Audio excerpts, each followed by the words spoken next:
All right, you guys, thanks for coming on to our second COVID class slash spiders animals class. And we'll see how much we can accomplish today. But I wanted to be in alignment with where you guys were at and what your needs were. So I put in some lecture material that I felt just pertinent for covering some basics. If you guys end up covering acutes and also for just your daily life, right? And handling what it is that's happening in your home and using this as an opportunity for personal growth, not just as like a place of, oppression, but a place of like, how can I like make the most out of this and see what I need to heal, because all of our constitutions are being exacerbated right now. All those little parts of ourselves that or sometimes in the shadow are really flared up. We see the worst aspects of ourselves. And then we also kind of grasp for the best aspects of ourselves. So um, let's just take a deep breath in and out. And as we exhale, let's just release all the negative energy, all the media, all the fear, anything that is not ours, anything that we're taking on for others. Just exhale it and imagine all of that energy going down into the earth. We're sending it down like we're sending it down roots into the earth. And we're grounding ourselves, calming ourselves, staying cool, calm, and collected.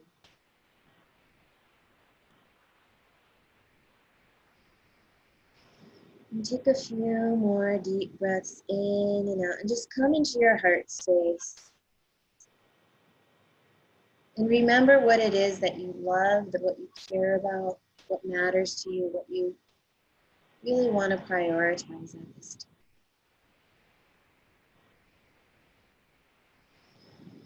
And taking a deep breath in and out and knowing that this is actually a sacred time when things are being kind of reshuffled on the planet and we can receive new way of being, new information. Really take it to the next level.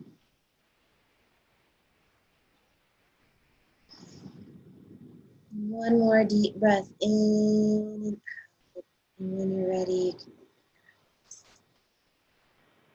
So yesterday was 444. I was like, what's the third four? And then someone explained that 2020 is the two twos add up to four. So the date was 444, right? And like that was this cosmic gateway that every New Age lecture, yoga teacher did this meditation on. And, saying that this is really a special time. This is a time when there's a lot of shift and change. The way that I kind of feel it is it's like there's a hurricane out there and we can kind of be in the midst of it and get kind of tossed about, or we can get really zen. Or like when you're at the ocean and you're being, in the waves and the waves are crashing against you, you can kind of get slammed by the waves, or you can dive under. Okay, so this is our deep dive class, and I kind of think we should do the dive under. Let's just like understand the deeper perspective, step into like the deeper subconscious layers here, and let us like ride through the waves of this, and come out strong.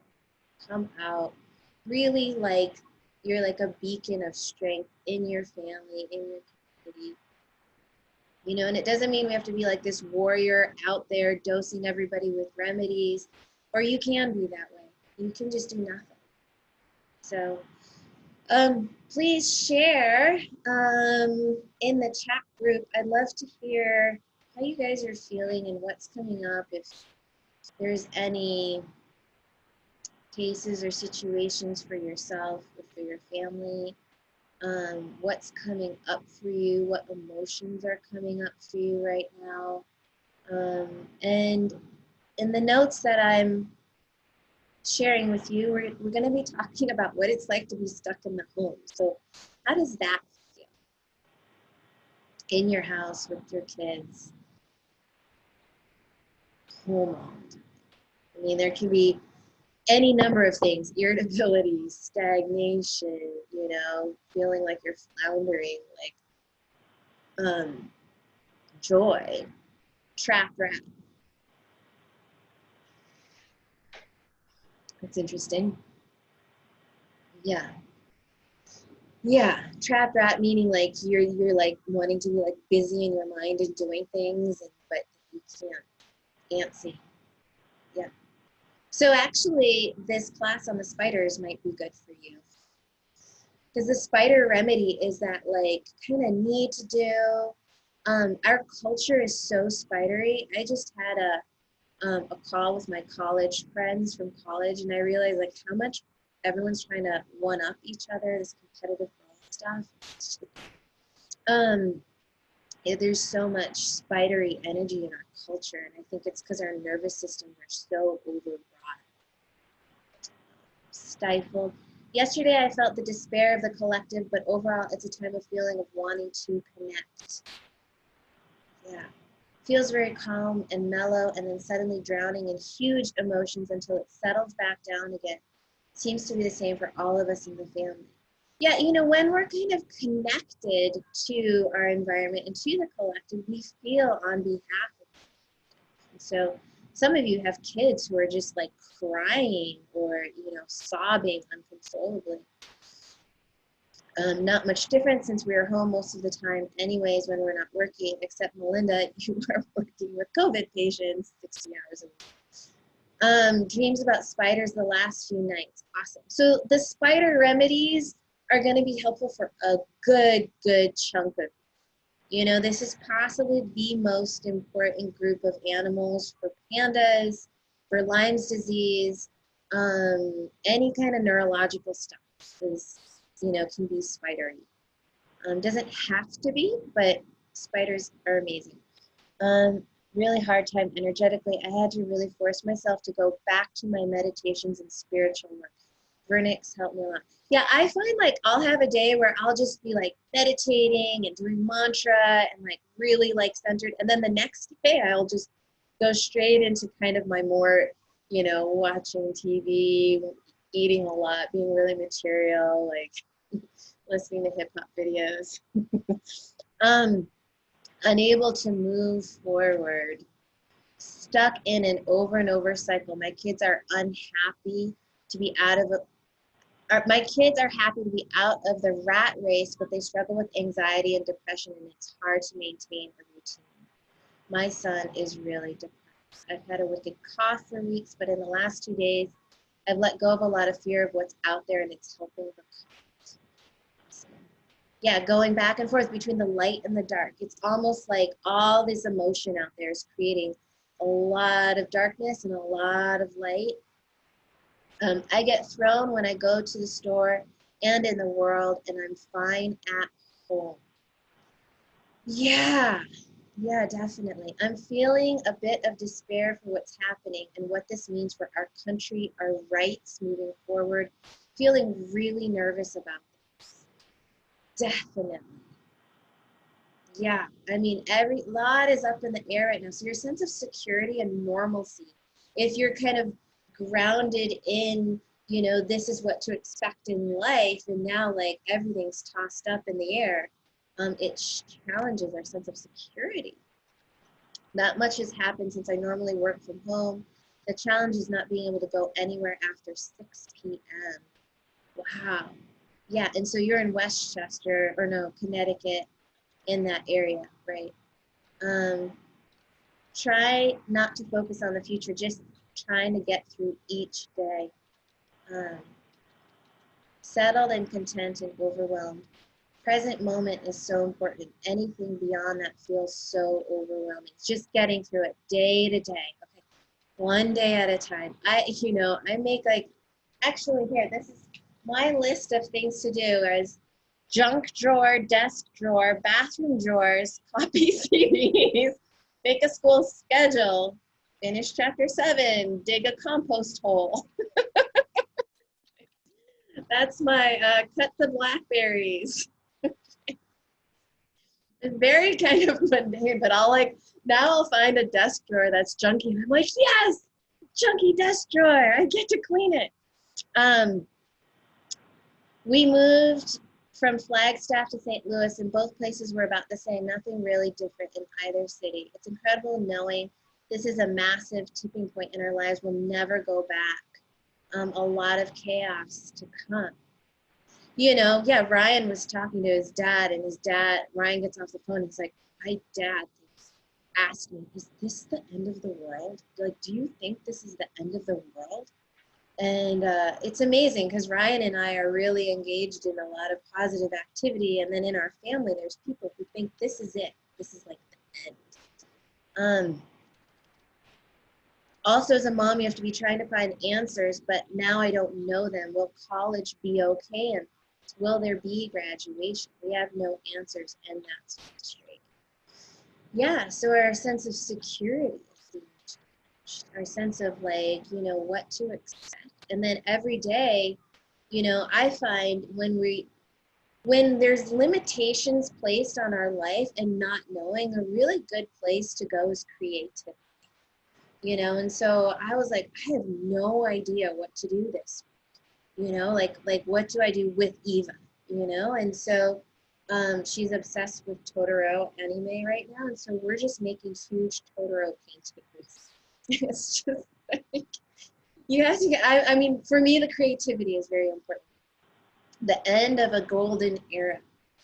The end of a golden era that wasn't really golden to the extent that we think it was, because we were destroying parts of this planet, and so it was like to the detriment.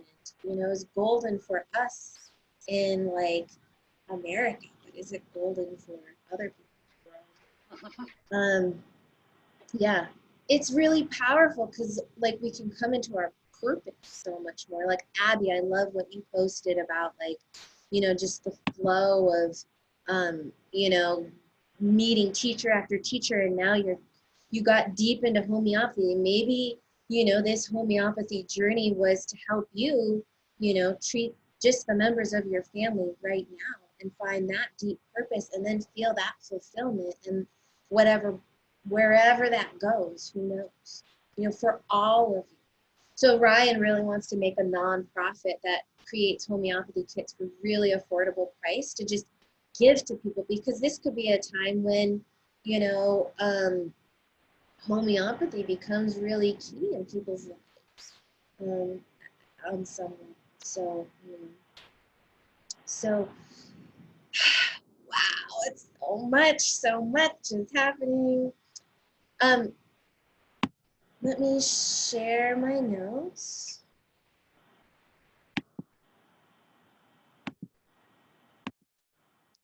So I just kind of made this little diagram here.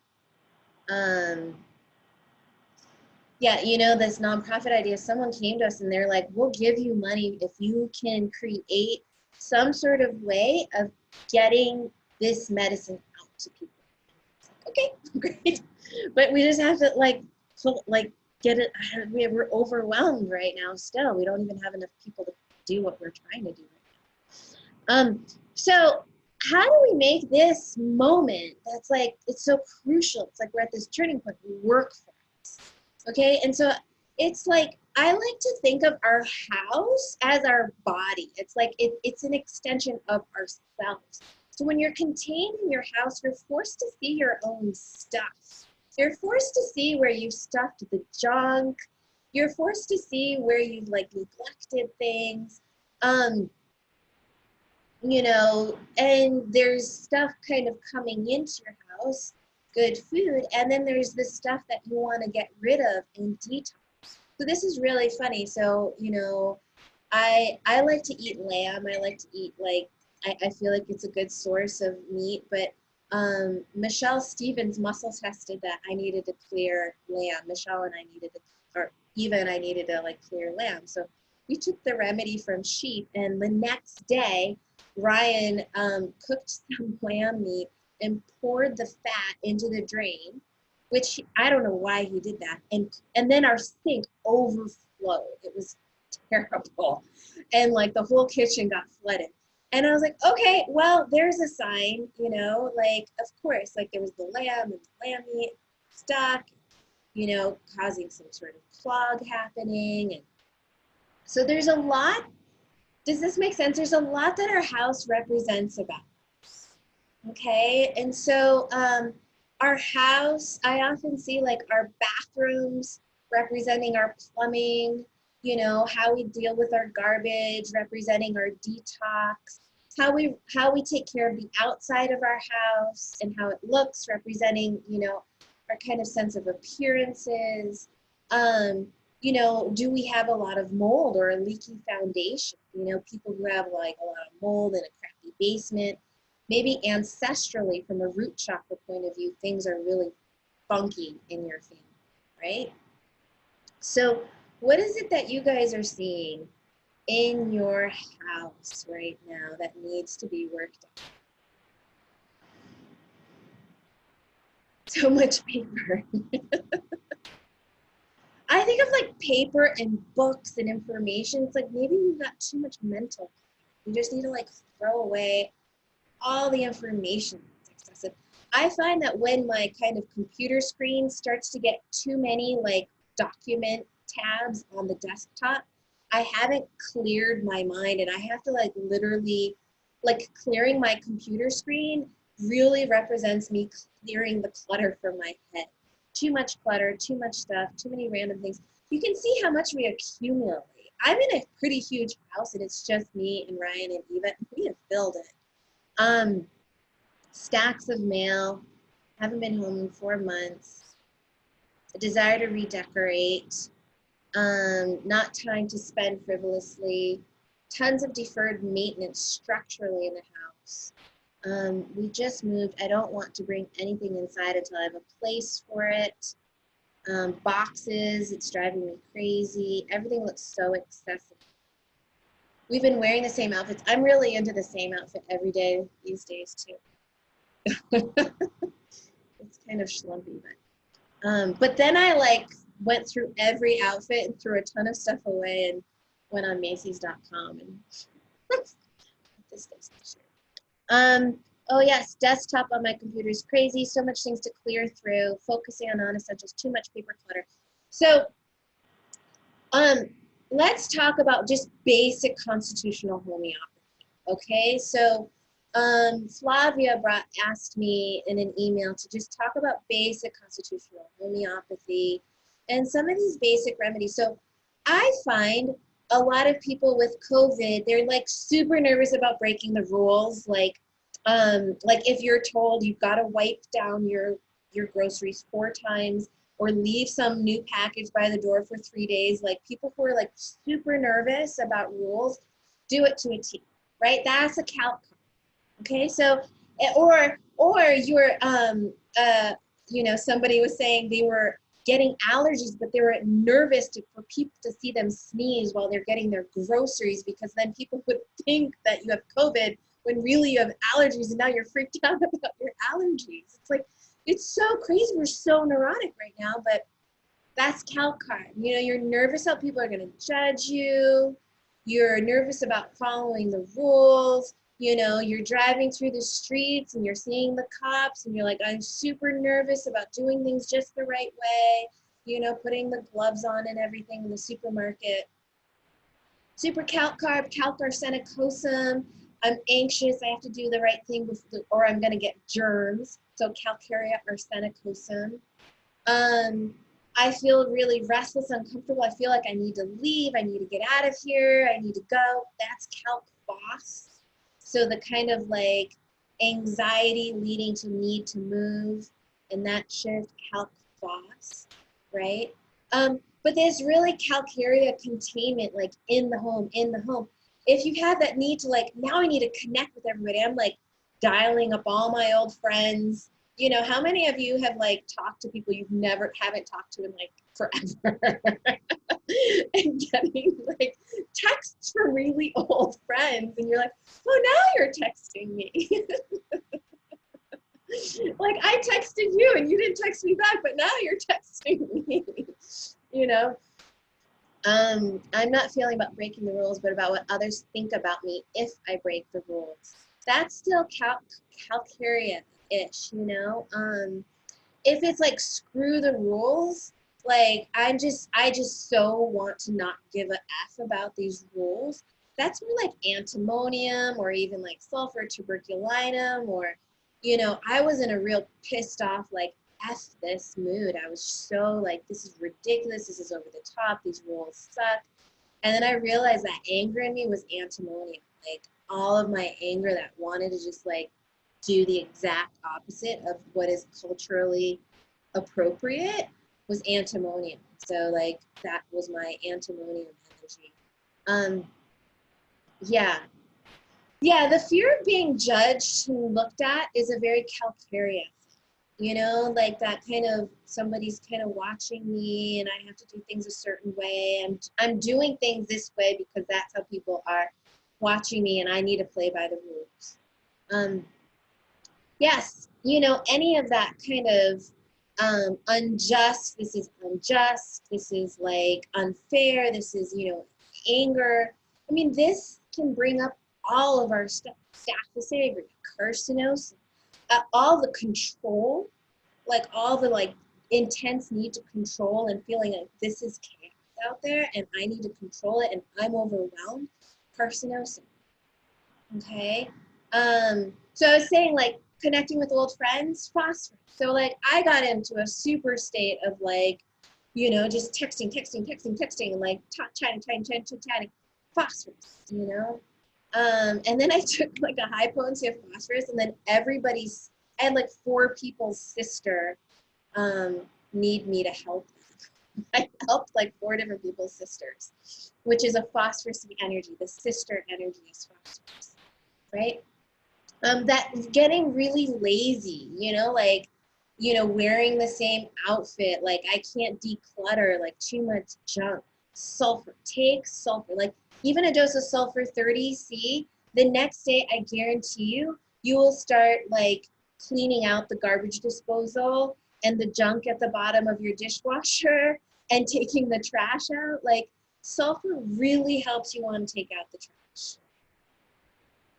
It's so great. Like I have like a formula that has like a detox thing combo in it for me with sulfur in it. Anytime I take that, it does make me a little bit angry because like the anger is that part of me that wants to clear stuff out and wants to like get rid of stuff.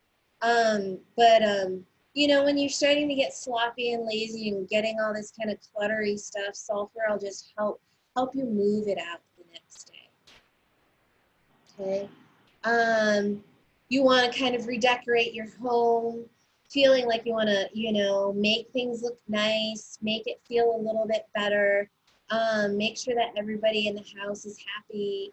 Silica, you know, for just getting really grounded, but also standing your ground. Silica is helpful for kind of, you know, pushing your boundaries out and pushing the impact of all of this, you know, the weight of this and just standing strong in your the EMF spray and like the emerald and the clear quartz, I'm finding that really helpful for people getting centered in their light, centered in their alignment, like staying connected to their higher source.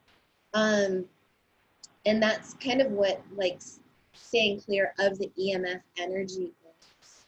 And that is incredibly powerful. Um, Yeah, and a ton of people are ordering the EMF kit right now for some reason.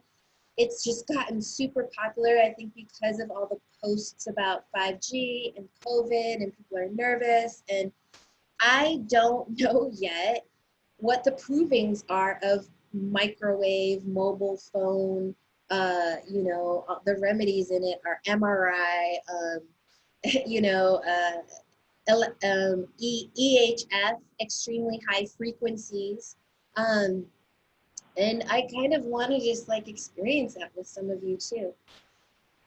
Some of you are taking the 5G remedy. It's just being really popular right now. Curious like what you're experiencing with it. I've given it like a couple times to people and it's helped them kind of get out of like fuzzy vibrational fields. I'm enjoying not talking to anyone. I don't want to leave, which is weird because I'm usually on the move. So actually, it's good. Just curious, what is someone who is happy to isolate? Um, yeah, I mean, isolate is not new, right? Um, isolate is cutting oneself off. So isolate from a homeopathic point of view is a kind of a bit of a syphilitic thing, right? So, snakes like to isolate. They're happy on themselves, separated, on their own. Um, Natmir, um, certainly lots of people with any kind of natrum component, an introverted kind of person who gets their energy. Even super sensitive people do well with, really, could be a super sensitive causticum or phosphorus person, and being at home really kind of soothes them. At the same time, if you're that person, you're still feeling everybody around you. Yeah, sure. Birds like raptors are happy on their own. Many spider remedies are happy on their own. A lot of animal remedies are still happy on their own. Lac Leo, which is a syphilitic, the lion is happy on its own. Um, I find like I'm kind of surrounded by mammal herd people, and the herd people are like, let's find our tribe. Let's reconnect with tribe energy and like find our group. Um, that kind of sitting on our butt at home, I mean, for sure we need to like exercise. And if we're kind of on the computer or getting kind of irritable and around our family a lot, sepia and lycopodium, maybe even pulsatilla, those are three remedies really good for moving stagnation. Pulsatilla and sepia for the stagnant hormones and maybe the emotionality kind of coming up. And then lycopodium for getting like two in your head. So don't forget like those remedies. Um, sleep. A lot of people have been calling me like not sleeping, and I'm giving out viral nosodes. I'm giving out, aconite is helping with that. The two things I've seen help the most with sleep is aconite and viral nosodes. And then some animal remedies, I just tossed that in there. The birds help us connect to the sky and spirit. The snakes help us connect to our creativity and our power. The mammals help us connect to our heart and our nurturing. So, yeah, we need to have good boundaries too. Our home needs to, be able to allow fresh air in and let toxic air out, and let positive energy in and let toxic energy out. Breathing exercises are also really nice. Anything else you guys are kind of feeling that you're kind of curious about a remedy for that I didn't touch on?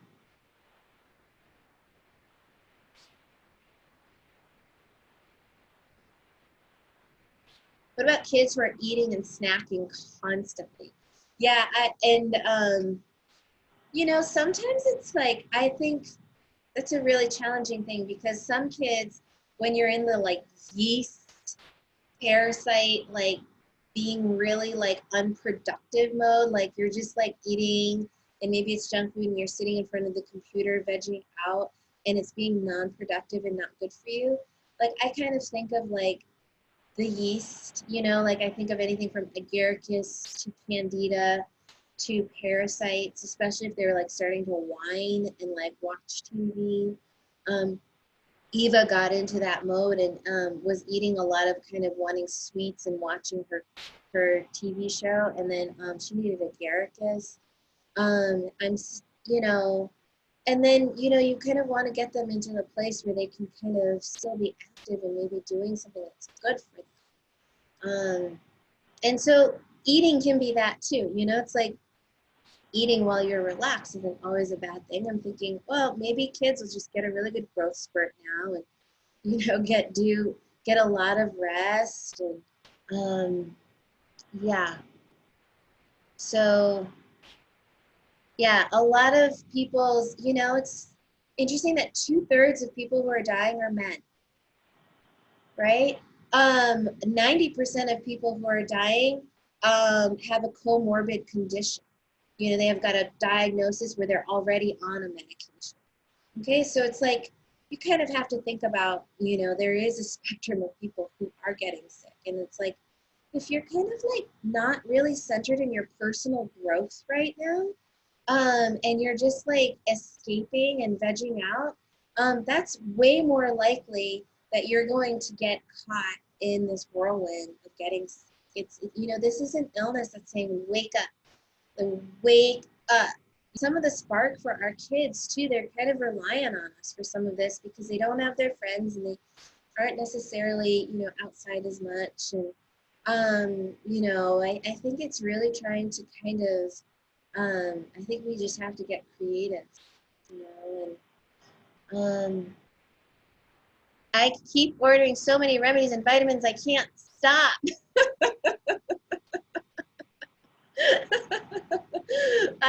We're aware of that, Abby. It's my fault. We're like, why is Abby ordering so many vials? It's okay. It's all good. We kept ordering more pellets because of you, Abby. You're the source of our pellet orders from Germany. It would be my fault if I couldn't help a family member. That's super aurum series. You know, I think platina too, Abby. Like consider platina aurum for the that kind of responsibility piece. You know, is there anything else you wanted to share, Abby? Because you're okay. Yeah, that responsibility piece I've seen in a couple other people is, you know, a real aurum piece and like the grief and, you know, the really, and we talked about aurum last week in our case taking class when it was really about the kind of the downfall of our monetary system and how like that kind of freak out at like how everything's kind of leveling out in our economy is like Adamus was diamond, you know, like our value and kind of feeling let down and devalued. Adamus or diamond is very similar to Ignatia, this desire for perfection, but they're also kind of stuck and rigid and blocked. It's like a very rigid Ignatia, you know? So, yeah, Aurum, if you're feeling like overly, or even Ignatia, overly responsible for everyone. And, you know, I have this feeling, and I was sharing this feeling with somebody else of like, you know, this is, you know, people need to be on this journey on their own. Like there's a little bit of kind of like, you know, it's almost like this is like hard medicine, but good medicine for the, you know, and obviously we want to like save and support our family members as best as we can, but to a certain degree, being in the super black and white, you know, savior mentality that is going to exhaust you and kill you in the end, I think just being really careful. For me, my guidance is to really prioritize on my family, prioritize on my daughter, prioritize on the land that I'm on, and make it the best it can be. Yeah, Solanum tuberosum is potato. So I'm curious if you know, if you're seeing people eating lots of like chips on the couch, to try and give them potato and see if it wakes them up, you know. But a lot of people just want to check out, you know. It's like that desire to just completely check out. That could be opium, you know. All like that, the whole opium family, codeine, opium. What interests me is, can we sit out of this collective manipulation and trust our intuition, not get wobbled and believe in our spiritual sovereignty? Yeah, yeah. And so, you know, I think even homeopaths can be strongly in the black and white. It's really easy for, as a homeopath, to be like, see, I told you so. This is, you know, for me, I got really kind of like uppity about all of this germ warfare. You know, the war that we are in is a war against germs, and the war against germs, all of you have almost all of you have kids who are already, been hurt by the war against germs, in the fact that your biota and your immune systems have been suppressed by tons of Western medicine that has not allowed their immune systems to flourish, or to do what they were originally programmed to do, right? And so we can get really kind of, I think, quite, you know, um, I don't know, like angry, and frustrated about that. But I think it has to be, the only way forward is for us to be inclusive and say, yes, Western medicine, yes, homeopathy, you know. And just and then honor our intuition. My intuition will tell me. So I had posted, that I gave, like, someone asked me to help their 95-year-old mother who had weak lungs and she was having kind of chronic pneumonia, and I gave ribes nigrum gemo, and the next day she got a fever, like 102 fever. And that was good from a homeopathic point of view. We're like, yay, she's fighting it off. The family got nervous. They're like, oh, now she has a fever. Does she have COVID?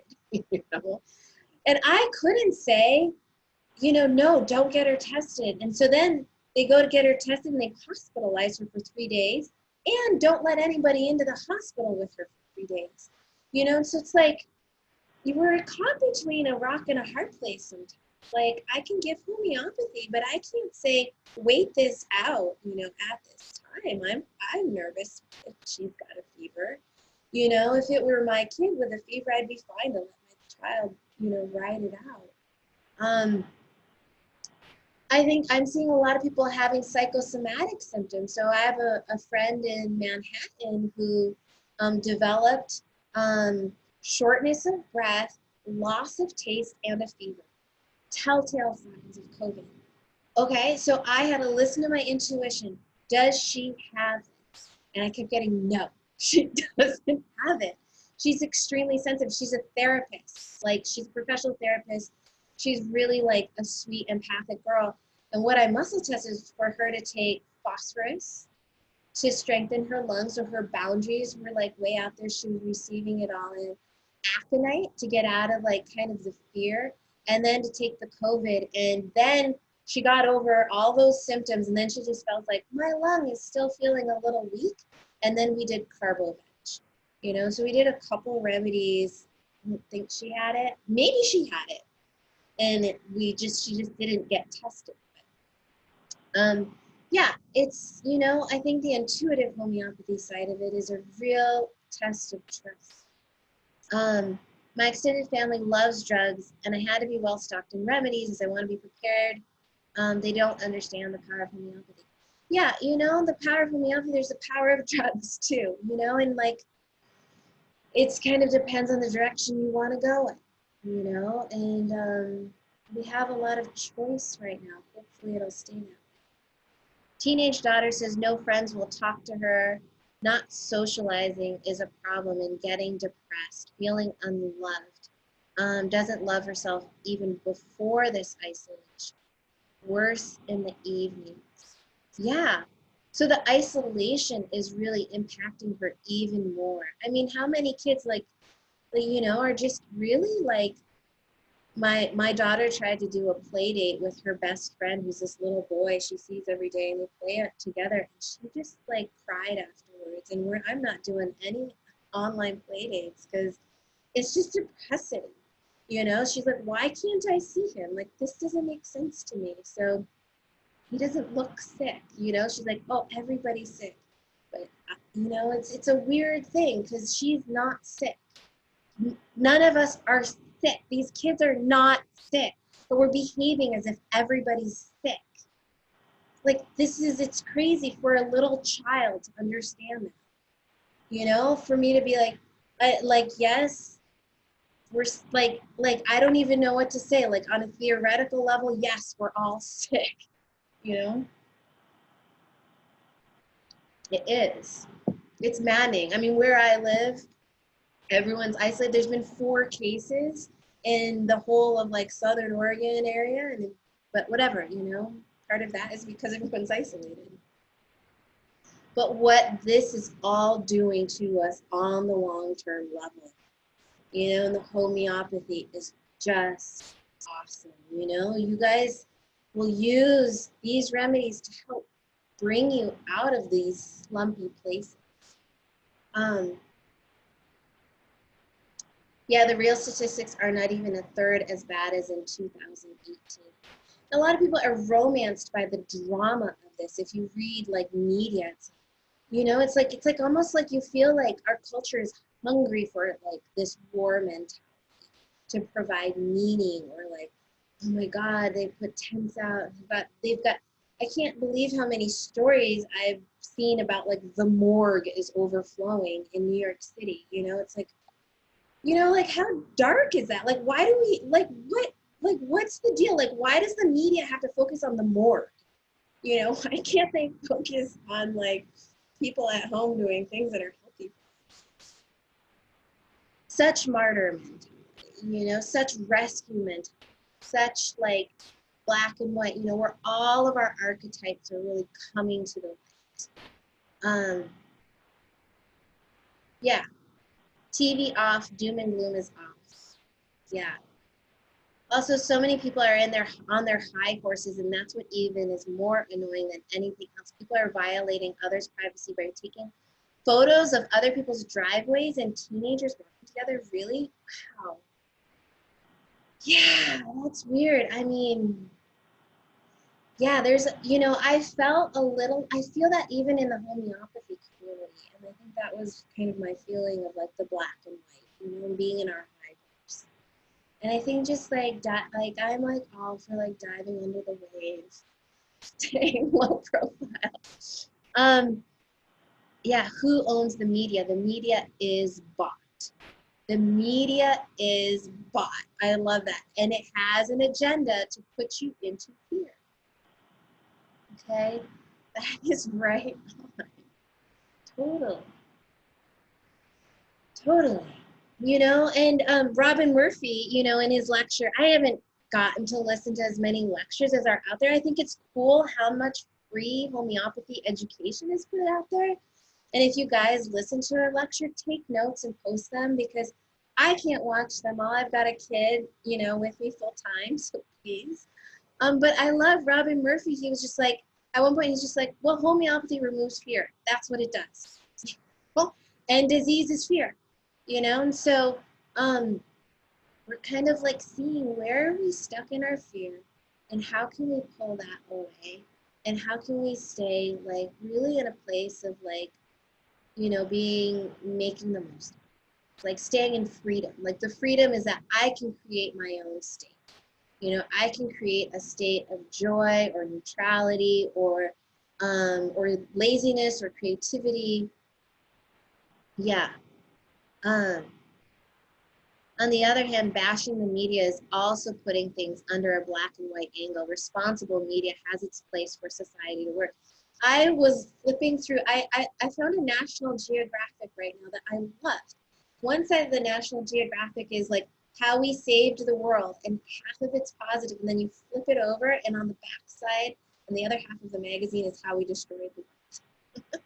So yeah, there is good media, you know, and there are many truths, and we have to be, you know, kind of in our truth. You know, and our truth could be suffering too. You know, it's like, sucks. I'm in suffering right now. You know, and seeing it and just being really present. You know, one thing that I want to make, I'm knowing that like there's so many moms that are struggling. I was thinking about making like mom survival kits that have like little like activities in them, and some like mushroom tea. And by the way, I got like the hookup on medicinal mushrooms here in Ashland. So I got a pound, like just really great. I'd love to maybe be offering it to some of you guys, because I can get reishi and cordyceps I've been taking, and it's just super gives you a lot of energy. Okay. What's my opinion on whether a virus can be caught or not? There have been a few conversations about this in the groups this week. You know, I kind of, you know, just from a personal perspective, you know, from homeopathy, everything is vibration, right? There's even a book on Smell. People think that smell means like a molecule of something that's smelly gets stuck in this little molecule receptor in your nose, and that's how you smell it.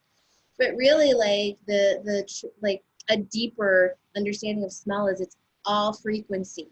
We just come close, and it's like a vibrational organ here, and we just feel the vibration of something, and that's how we smell it.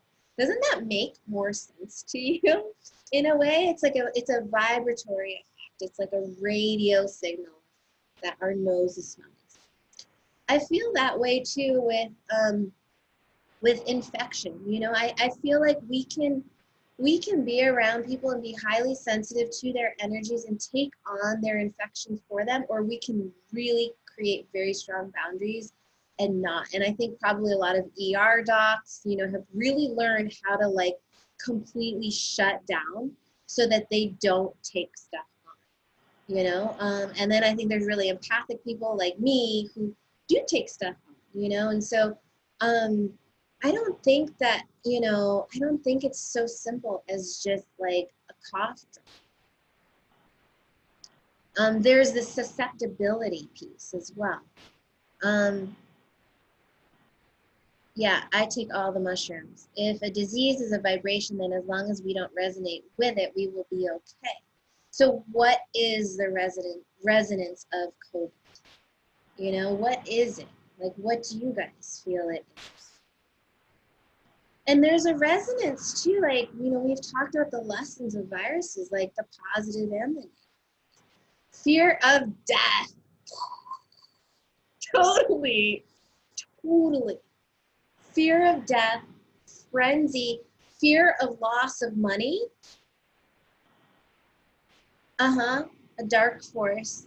Yeah, so it's Kali. Kali is the goddess of destruction, right? She's the goddess of creation. Destruction and creation happening at the same time, you know? And so the dark and the light, the destruction and the creation. So, parasitic, so, yeah, some people are saying it just really has that parasitic, the financial fear. And what is it that is parasitic about it? How is it that it's parasitic? I would say the fear of death, the chaos, the fear of financial collapse, the fear of not having enough. Although that, you know, that varies depending on the culture. Growing and attaching. So you're feeling like the COVID itself is growing and then attaching to us. You know, it's a very like, I think we can kind of like think about the definitions of viral and parasitic and bacterial because it's a life, and a life form lives by, you know, spreading, and it lives by kind of a connecting in, you know. This is a very intelligent life form to spread to so many people.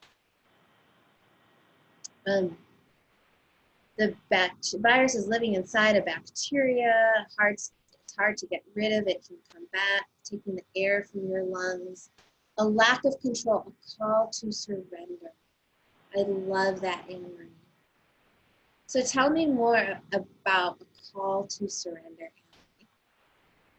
Viruses are 25 million years old. What percent of, it's like there's a large chunk of our genome that is actually, you know, created by viruses. So what is this virus going to do to our genome in changing?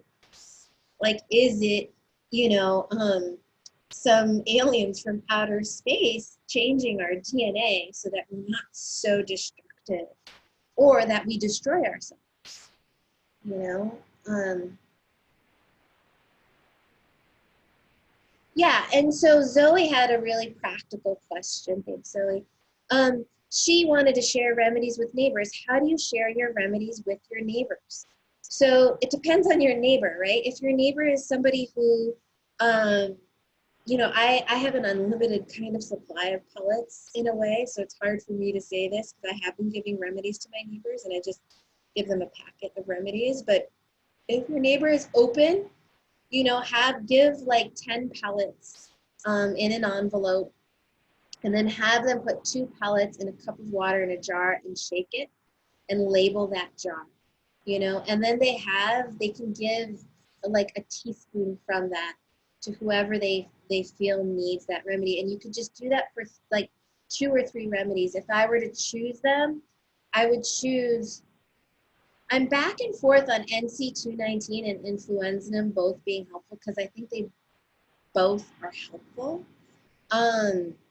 Right now I'm giving more of the NC219, but I also thought the influenzanim was great because it has that 1918 resonance, which is kind of what's happening right now too. So I would do like, you know, influenzanim or NC219, aconite, and arsenic. Those to me feel the strongest. And it feels like for the initial onset, just to kind of for prevention, you know, taking the nosode once a day for 1 to 3 days. And then if people are getting kind of feeling fearful, taking aconite or arsenic.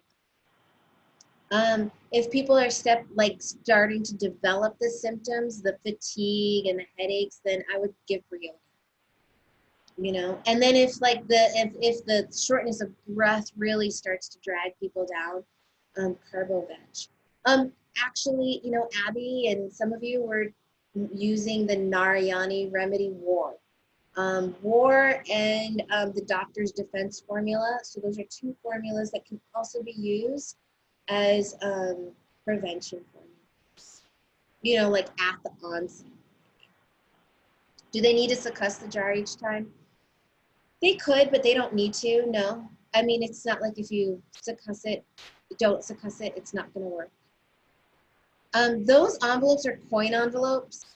Do you know, like, yeah, I think if you look up coin envelopes on Staples, you can get them. We can maybe sell some of them on our web, but you can get them at Staples. Should they add alcohol? You can add alcohol, or you can keep the water in the fridge. It's kind of a thing of like, is your water gonna go bad? It's got a tiny bit of sugar in it. You could add in a little bit of vodka. You could also, another option is you could get some little dropper bottles and you could fill them up with like half vodka, half water, and then put 2 pellets in each dropper bottle and just shake it 100 times. And then they just have a medicating, or they have that remedy in a bottle that won't go bad. So that's another great idea, is just to get a lot of empty bottles. If you can, you know, put 1 pellet in each bottle, label the bottles, put half alcohol, half water, shake them. Yeah. So I would do NC219, arsenicum, aconite, kind of like that's the easy first 3 to have people start to take if they're just in the fear of illness, right? Aconite's the panic, arsenicum's the germ phobia, NC219 is the nose, right? So we, you know, it's more for like, the vodka amount is more for like a preservation. You don't need that much of it. I mean, it's kind of like the taste thing too, if it's going to be too strong. If it's like, you know, super strong, like more than 50 proof alcohol, then you only have to put like 20% alcohol to water. If you have like a low proof alcohol, then you could maybe do 50-50. Yeah. You can even do some apple cider vinegar, but I kind of feel like the alcohol is a little more clearer because the apple cider vinegar has, you know, also its own like little fun little thing in it. So I would say NC219, arsenicum, aconite as kind of a first go around. If people are really being exposed and you feel like they're really starting to kind of take on symptoms, you know, Doctor's Defense that you know, is just a formula, or War. If people are starting to develop like the fatigue, I would almost, the first remedy I would want to give is Brionia. If people are starting to develop shortness of breath, yes. If you were to make a combination remedy in a dropper bottle, how many pellets of each do you add? I would do 2. If you have enough pellets, do 2.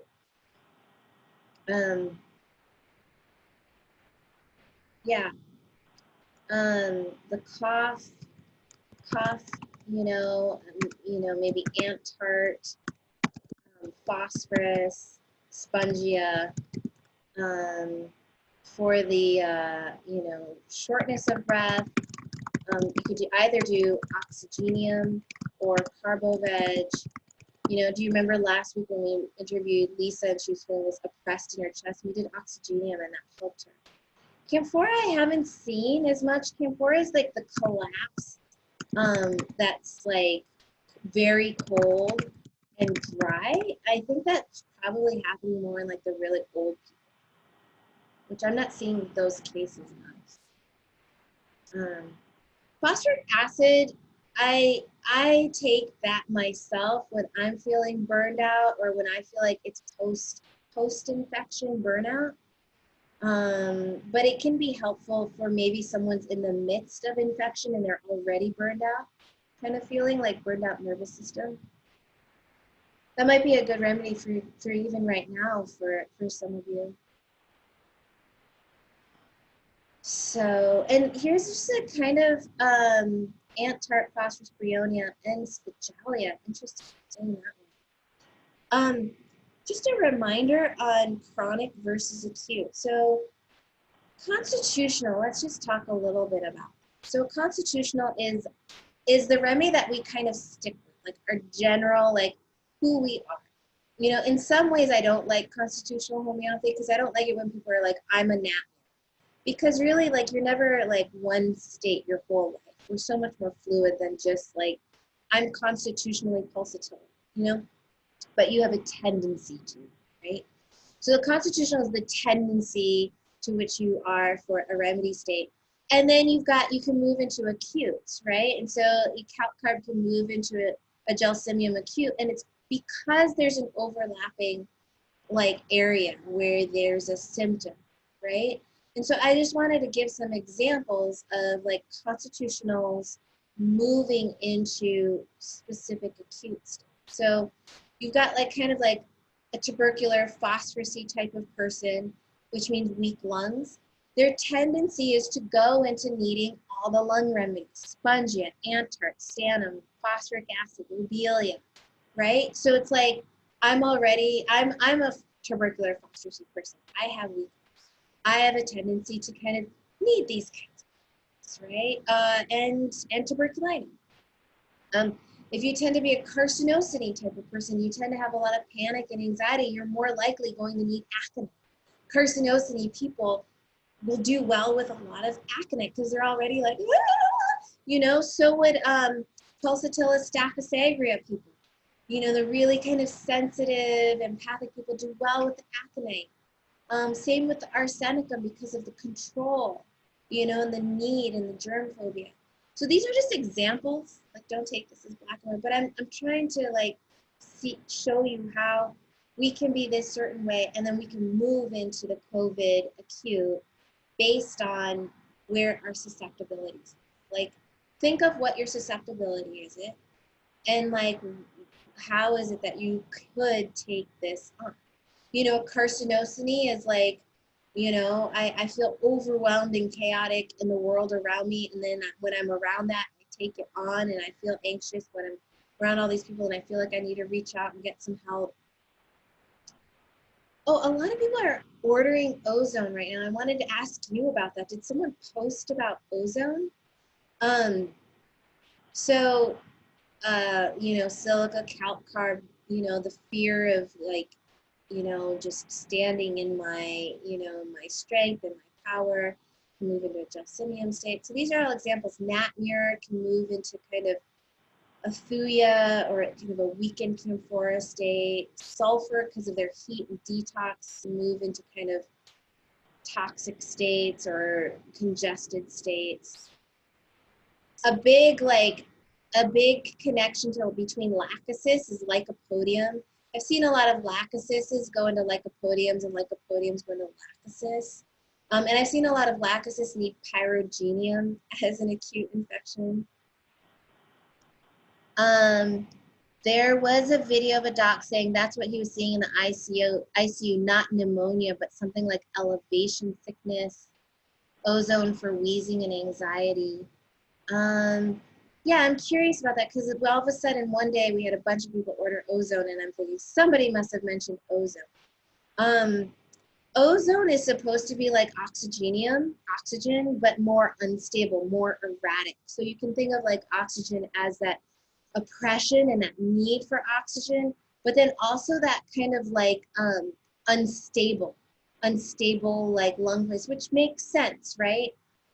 Actually, I can kind of read you guys the. We're like barely getting to the spiders yet. This is great. You guys are learning. Um, but from what I remember is that ozone is like oxygenium, but more of a deeper instability. Here, ozone.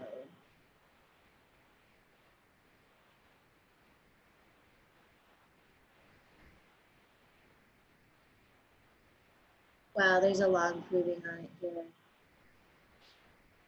General.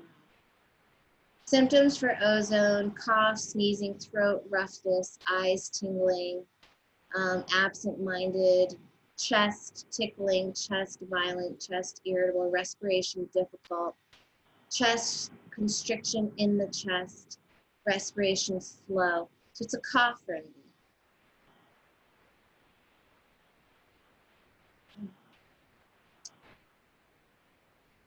It's so strange that there's so many stories of the presentation that are so wildly different. Totally. So I spoke with somebody who had COVID for 2 weeks, and her main symptom was extreme sensitive, extremely painful muscles, right? Like, and she got, her sister was somebody who took my last series of classes, and she was getting remedies and getting better, but nothing got her over the extreme muscle pain. And she ended up needing Bactesia, which nobody is talking about as a remedy, but it's a well-known remedy for epidemic influenza. Yet it hasn't been thrown out there yet. And Bactesia, she was done with the pain like the night we like talked about it. She got over it. So her muscles were painful even to touch. So that was, for her, at that time, it was Bactesia. But that can also, my thought is that sounds just like arnica, you know, um, or other remedies in the compositae family like chamomilla, sensitive to touch. But for her it was like, and or you could think of eupatorium, but she didn't muscle test for eupatorium for that kind of deep ache. But Baptisia has that. Baptisia is like kind of a septic state. So it is funny, right? Like you're like, is this really just, there is one presentation that they talk about, yet you're hearing people with all sorts of symptoms too.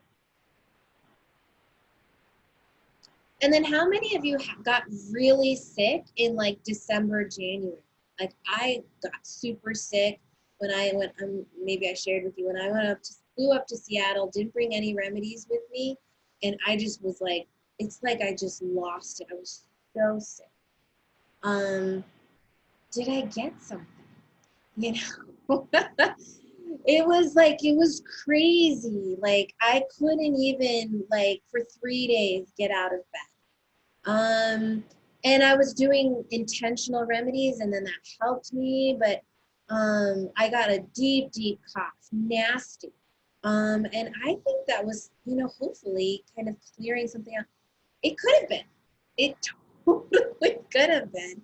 But, it was crazy because the plane that I was on, a bird flew into the engine, and so they had everyone sit in the plane for 2 hours before takeoff all together, which is like just a petri dish of infection.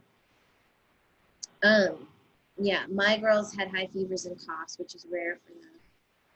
Right. Yeah, a lot of people are saying this has been around way longer. It's totally possible.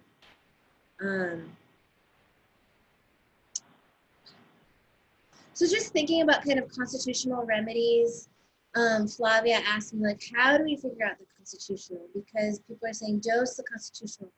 Now, I don't want you to get stuck here like this is just the one remedy that, that's what people talk about, and it's great, like, but I kind of feel like if it takes you away from how you are in the moment, what's most important is for you to be present with how you are in the moment, okay? And like to treat that, because that is what we need to pay attention to.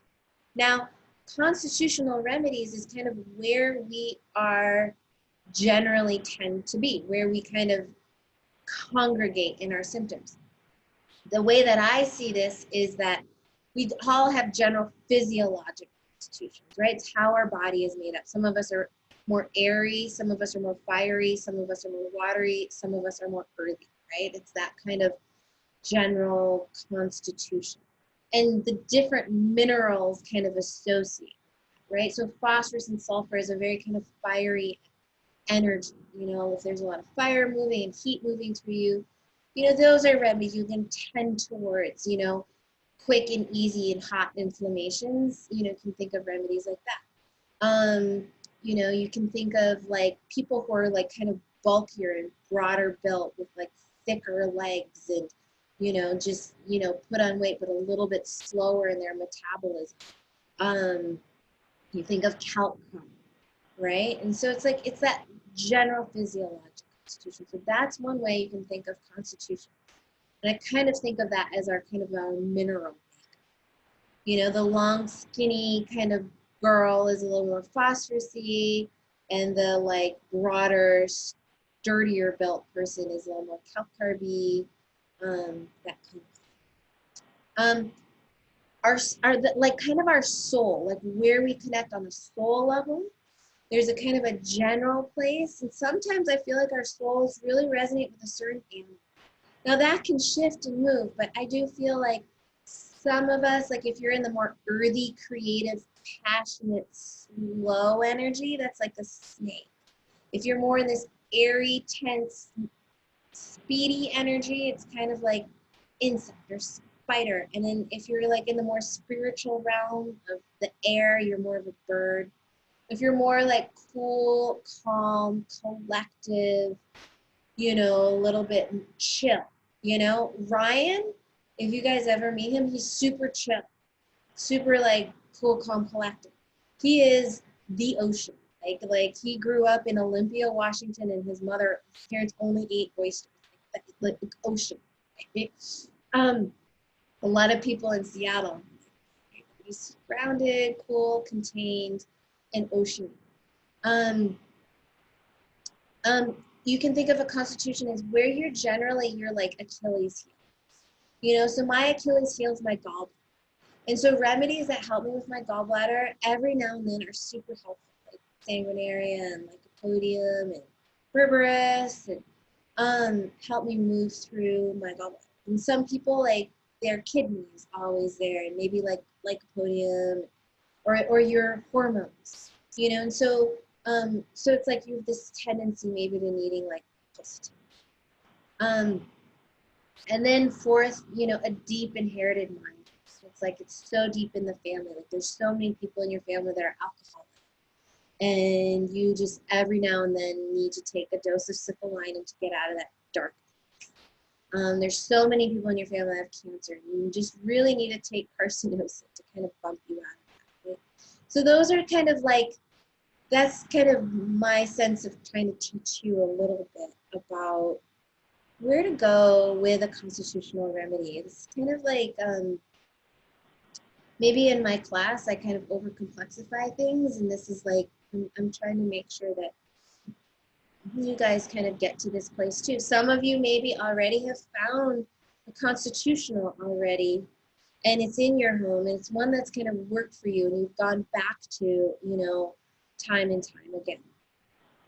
For some of you, if you feel like I have not figured that out, for some people, they're so shifting. There's so many layers, and there's so much shifting with what they need to kind of work through, that don't worry about not finding the Constitution. I think that finding the Constitution sometimes can be a little bit of like a trap door, because then we feel like there's always something to find, and I haven't figured it out. you know, and it's like that doesn't matter. There isn't, you know, what's most important is for you just to be present with what you need in the moment and work through it.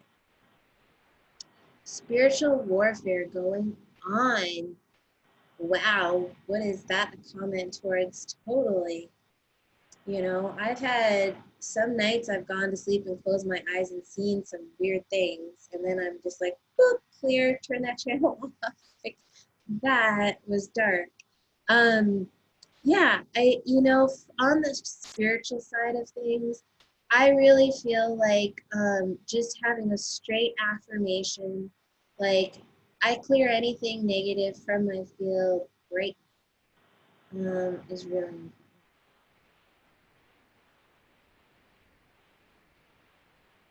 Yeah, I want to go to homeopathy school, and I already have to fight in my mind if they try and make me choose a constitutional for an autistic or a pandas kid.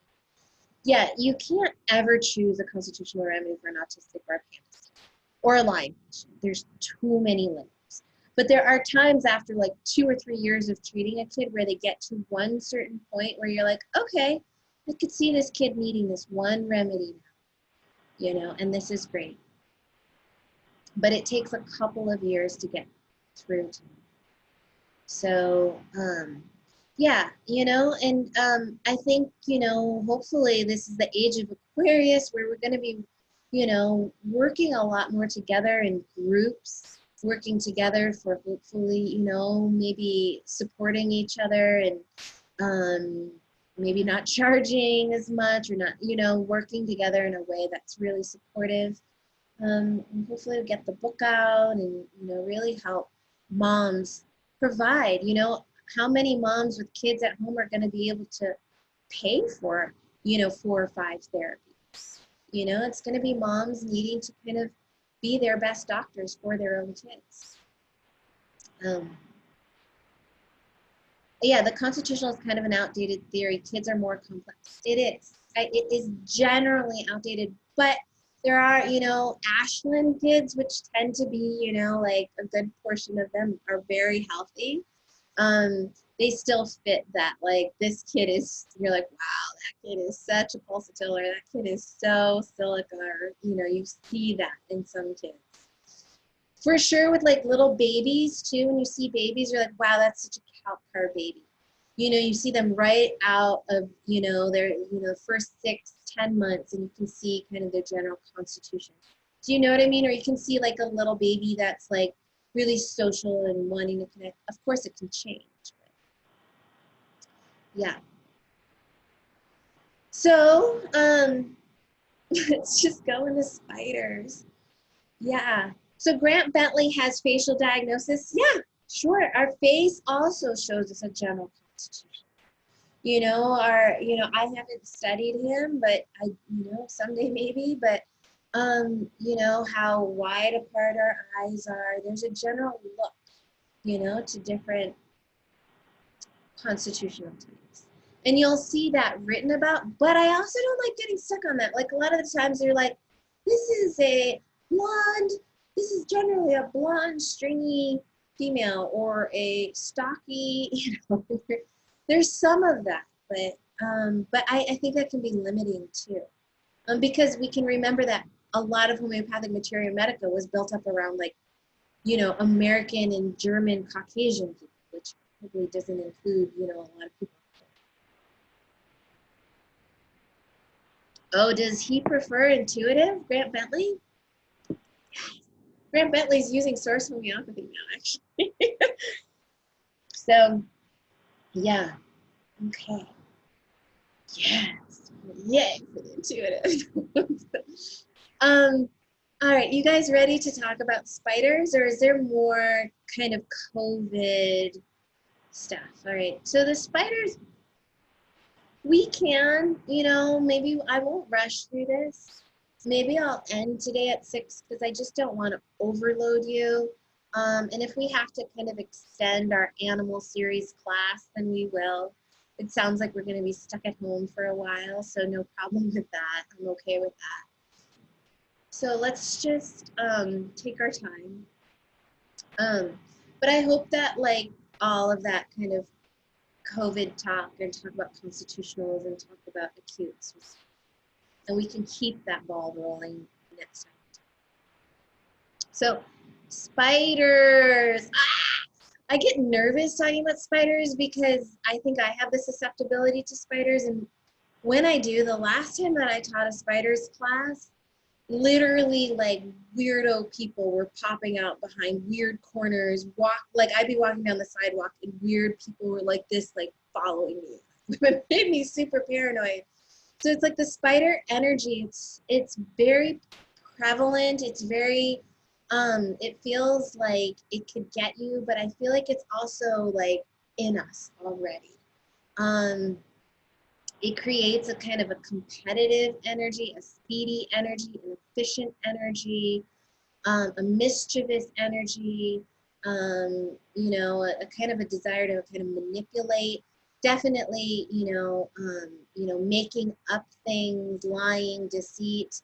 It's a little bit of it is in there. Same with like clairvoyance and psychic connection.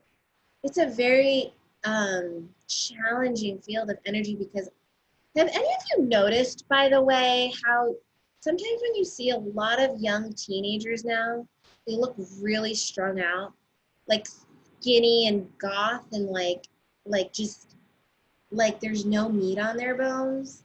I don't know.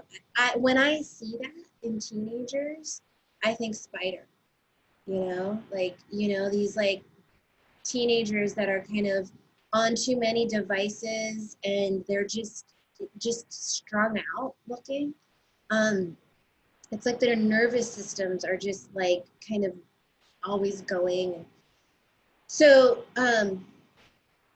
some of this is from the book that is meant to come out. So Sankran says, intense hyperactivity, always busy moving, mischievous and rhythmic. There's a desire for intensity, a desire to just do a lot, get a lot done. And they can be hardworking, nonstop, this constant movement. So much of that kind of tightness in the body that is anacardium, that's like rust top, that's like this kind of Lyme disease energy. Underneath it has the spidery.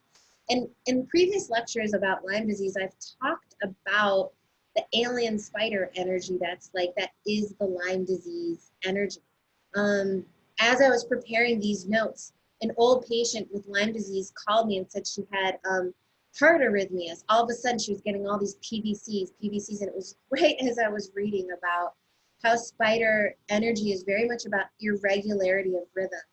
And I had her do a paper remedy right away of a spider remedy. So colors, like liking bright colors. So I had a boy from Texas, he was of Mexican descent, who loved hip hop clothing, his hip hop dance, and he always had these like bright colors on. I don't think that has to be in there at all. That Songkran just has that in there. I think you can have that with a lot of animals. That's just a repeat of what he has in his book. But yeah. So, when I lived in Santa Monica, my husband Ryan, he really likes slacklining. It's this sport where you walk on a tightrope, and it comes out of the climbing community. And you walk on a tightrope and you kind of bounce, right? And you bounce like along the tightrope. There was this guy who had this small body and this huge head, and he was kind of bulked up, but he was kind of odd. He would always like jump on other people's slack lines and bounce on them with his butt. Like, and everyone was just like, this is so weird. He like take over your slack line. Every time I'd see this guy, I was like, spider, you'll see this. So this is so many autistic kids, so many pandas kids, so many institutionalized kids need spider remedies. Okay, they're institutionalized because they're like intense and neurotic and banging and OCDing and tapping and like eating nonstop. And there's a strong connection between spiders and parasitic energies, right? And then they're being medicated, and it's a very hard thing, So oversensitized, damaged nervous system, tics, twitches, oversensitivity to sounds, touch, chorea, seizures, deep nervous swellings chronically in the brain. So one of the cases that I'll share with you, the child's head was literally kind of puffed out, like it was like the skull, and it was just swelling, just brain swelling. And tarantula reduced his head size by a third. At least that's what the mom told me. So just deep neurological stuff. I've seen, saw a correlation in, sometimes I'd like work with the kid and they seemed kind of average, but they had pandas, but they muscle tested for a spider remedy. And a lot of them that muscle tested for a spider remedy, but seemed kind of average, they got spinal taps. Think of the spinal tap as an injection going right into the spine of the nervous system. Energetically, it can leave a leak in your central nervous system. And, people who do Reiki or cranial sacral can like energetically patch, but that can be so damaging, right? And think of that as like kind of like the envenomation of a spider.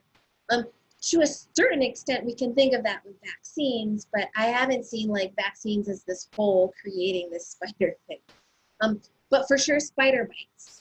In a certain amount of my spider cases, I'll give a spider remedy and that person's like, oh my God, I had the worst necrotic spider. Okay, yes, lumbar puncture, spinal taps are really bad. So, mosquito bites, all of us get bug bites, and then there's the insect spider thing, and so like the insects are more like group mentality.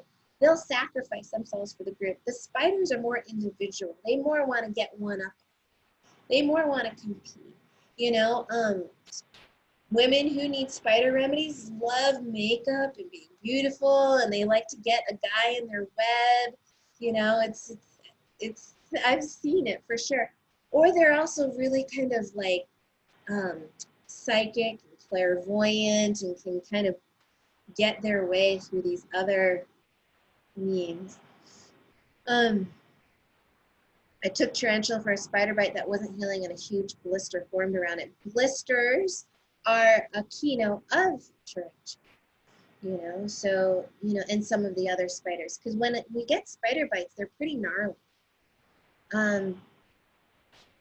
No, I don't think that there's one spider remedy for exact spinal tap after effects. I think it can be all spiders. Yeah, spider can be fun and sexy for sure. It can be really like the way I see it.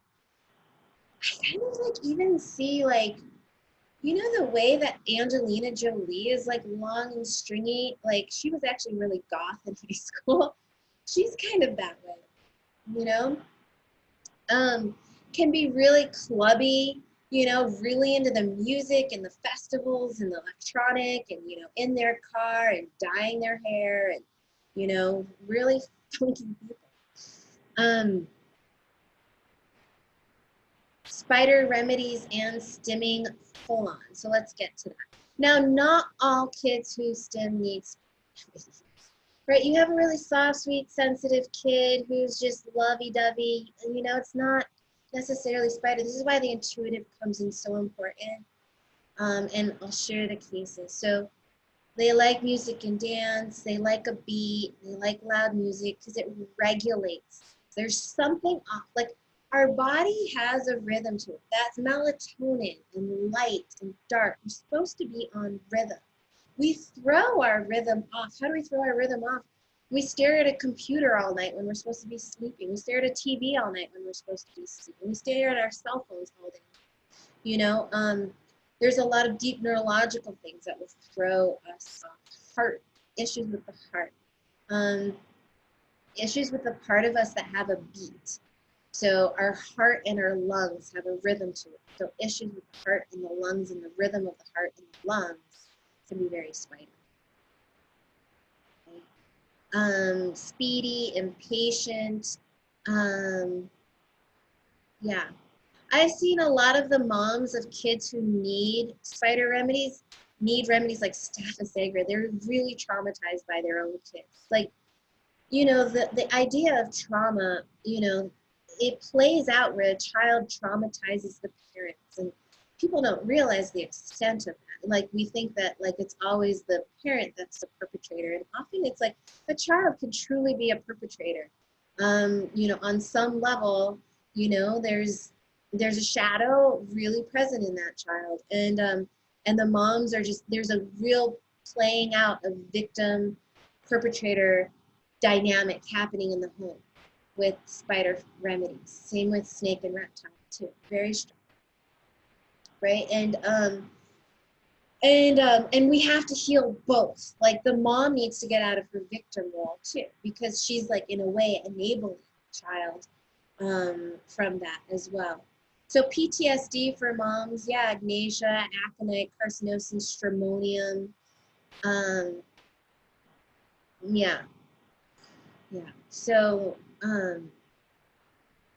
you know, it's really, you know, our kids, you know, are not easy these days because so much has been suppressed, and it's like a collection of like so much genetic inheritance plus toxic and environmental, and it is hard being a mom.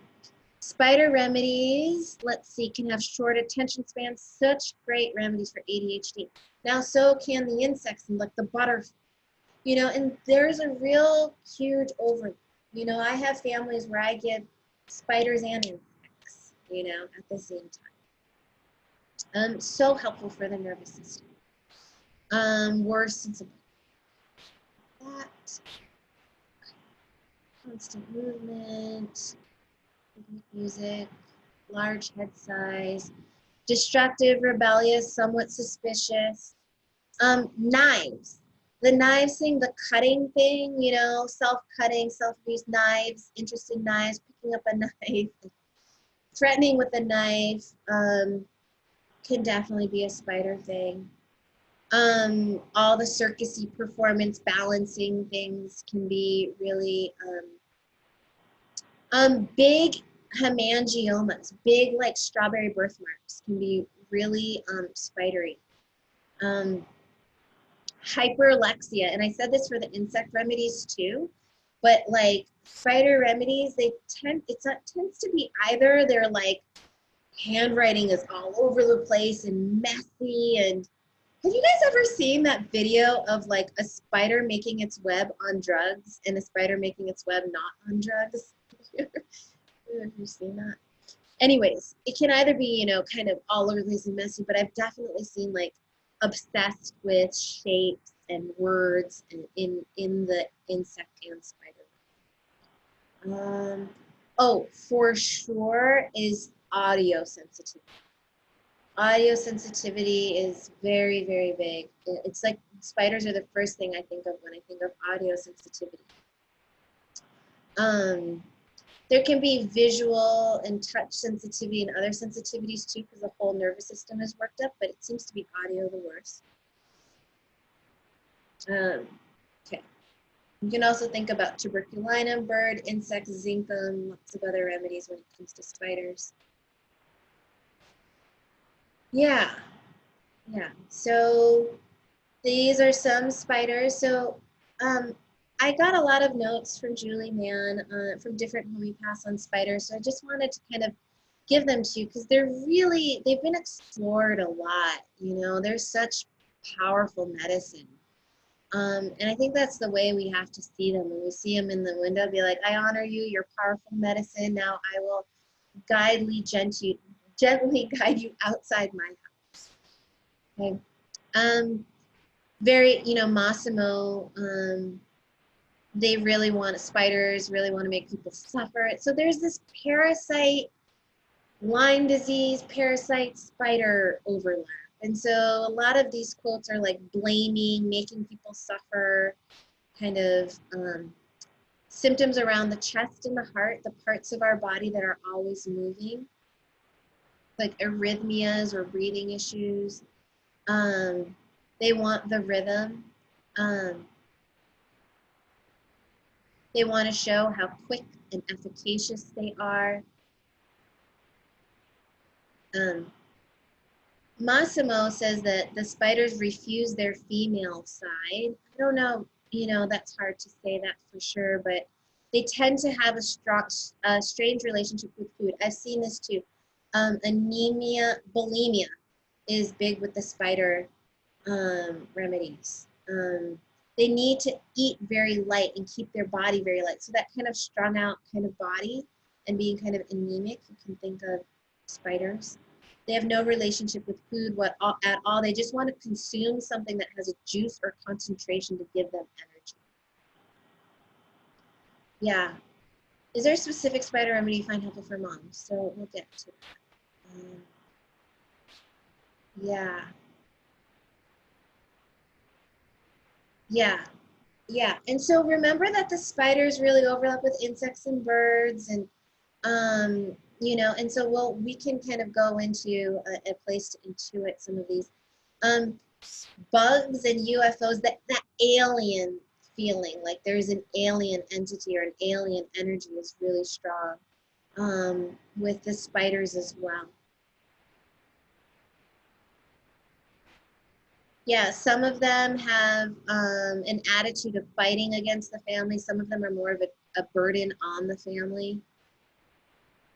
So Farouk Master, most people who need a spider remedy need a lot of activity. They need a lot of appreciation and love because they have low self-esteem. I would say that's probably true for a lot of people in general, including almost all animal remedies is low self-esteem. I need to prove I'm better than you, smarter than you, faster than you. I have to say that, at some point when I was super busy with my practice and treating people all around the world, I had a lot of spider remedies in Hong Kong. And you think of Hong Kong as like a really fast, efficient, do it better, competitive place. I don't know if you guys know anything about Hong Kong and Singapore. The Chinese families there, those like super spidery energy. It's everywhere, but just to kind of show you that the essence of it. Hysteria, nervous system, Parkinson's, feeling of being persecuted. That's a strong feeling of the parasites as well. Females who need spider remedies make themselves attractive and get a strong man to take care of them. They like sex. One of the women that I treated for her child needed a spider remedy, and she was all about makeup, exercise, sex, like really into the whole thing. Smoking, a lot of smokers have a strong spider thing. I mean, smoking is interesting because like there's so much that tells you that smoking is bad. Like, why do people still smoke? Right? There must be like a little bit of a death wish, kind of. Munchausen's by proxy, says Lou Klein. For sure, I love that. Like that's in tarantulas, like because I've seen that in some people where they're making up an illness for attention. And you think of like, oh man, like why would you do that? But for sure, it's super present and it's so parasitic. If you see it in your practice where this person just wants to like keep clinging on to you as like this victim mentality patient, and it's parasite and maybe not fun. Defiance about religion is in the spiders. I think that's really interesting. I'm not sure because I don't ask people if they're defiant about religion, but the need to devour and eat something quick because we need to just go on and do the next thing. Okay. Getting somebody in their web of influence.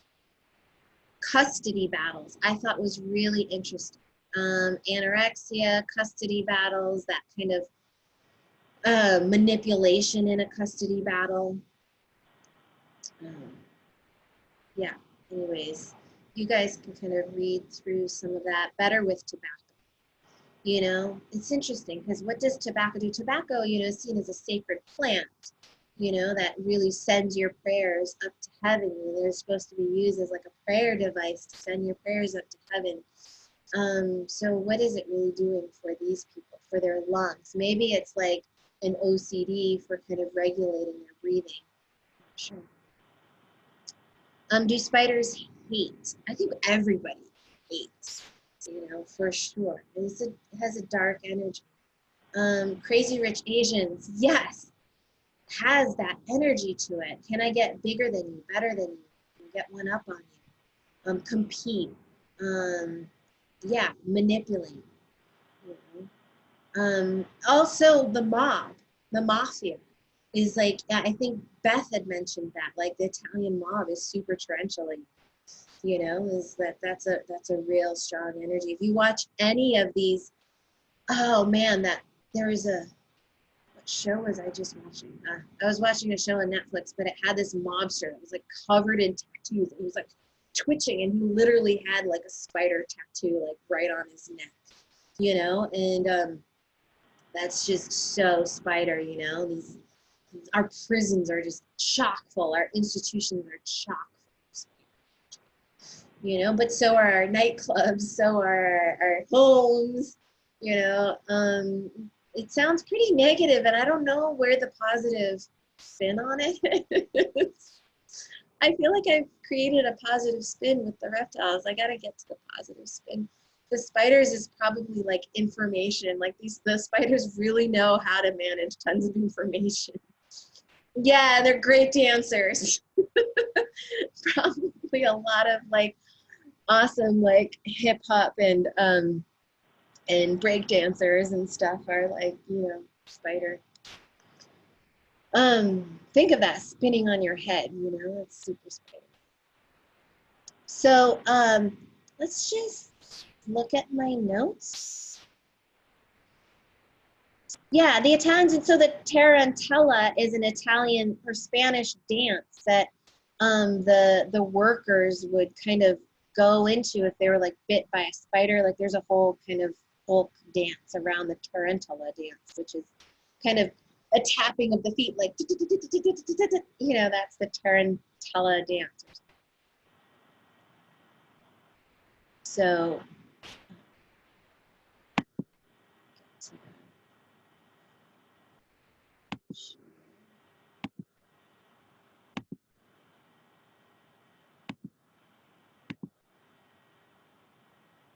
river dance, yeah. Um, river dance.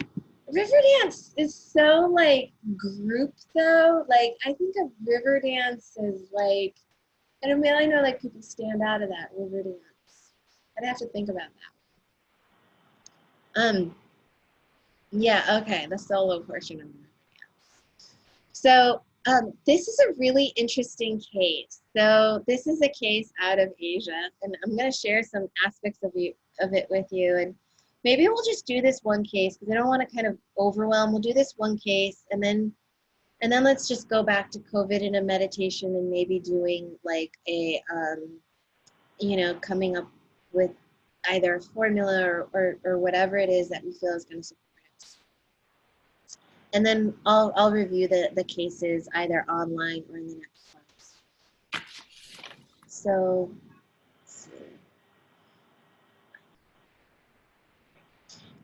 do you see the spider right here? Do you see the design on his back? Do you see it's called the papal cross spider?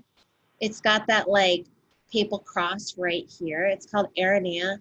Anyways, I had this 7-year-old kid with ASD from China who had lung issues, and they sent me pictures of him, and this was a picture of him as a baby. He had this hemangioma in the middle of his nose that burst and wouldn't stop bleeding, and to help the baby, the wound, they taped this huge gauze over it and put this huge cross. And like, I think that didn't lead me to giving the remedy. Many things led me to give the remedy, but I think later on when I looked back at the case, I was like, holy cow, like this kid has a cross on his head. and I gave him the people cross spider. And that's kind of how things go with homeopathy. Sometimes we get these like cool synchronicities. So mom said during pregnancy she was really stressed. Her mother-in-law would make her food and forced her to eat all the food while pregnant. So I felt pressured to eat a lot. I had to work a lot. I worked from 9:30 a.m. to midnight, 60 hours a week. That's crazy. Pregnant women should not work 60 hours a week. But she was like doing like finance or something like really intense. And yeah. So C-section, formula milk, you know, not a strong mother energy, right? Like totally like, I'm just going to work through this, give my kid, get a C-section, give formula. You know, very, very kind of, not very mammalian. You know, a mammalian is like, the breast, you know, like my boobs, like totally romanticizing the whole nursing thing. So anyways, he had this wound on his head. He got a bite on his ear as a baby, and the ear became 3 or 4 size, this like swollen 3 or 4 times the size of his ear, and the top of his head became shaped like a triangle, which is weird and kind of spider-like too. Like weird. Okay. He had a huge head, less eye contact, asthma every morning. So there's that lung thing, banging his head. So head banging is a tubercular thing. You know, kids that, you know, that's a real like need for rhythm, you know, to regulate the nervous system. He loves the MTR map. So yeah, these kids, a lot of autistic kids love maps. So I can't completely go in that direction, but I've seen the insects and the spiders loving the kind of the map thing too. He loved insects, so he would look at the tiny details of all insects. He was an insect expert. He didn't like real animals, but he loved insects. Frequent urination, that's a huge thing also in the insects. I think at some point I gave an insect remedy. I think I gave Dory for or a beetle. What is that line that just got created? Anyways, yeah, and these are the notes the parents gave me. Fine motor control, pressure on the stomach, frequent urination. He was a shy kid, not a risk taker. So in that sense, you don't see the spider. Lack of confidence, feeling like gives up easily, kind and forgiving, little attachment to like bad things. Like his personality was sweet. I end up giving us that, like when you read about the spider, it doesn't have, not all spiders have this tarantula like mafia criminal thing. So feeling like his mom, oh yeah, okay.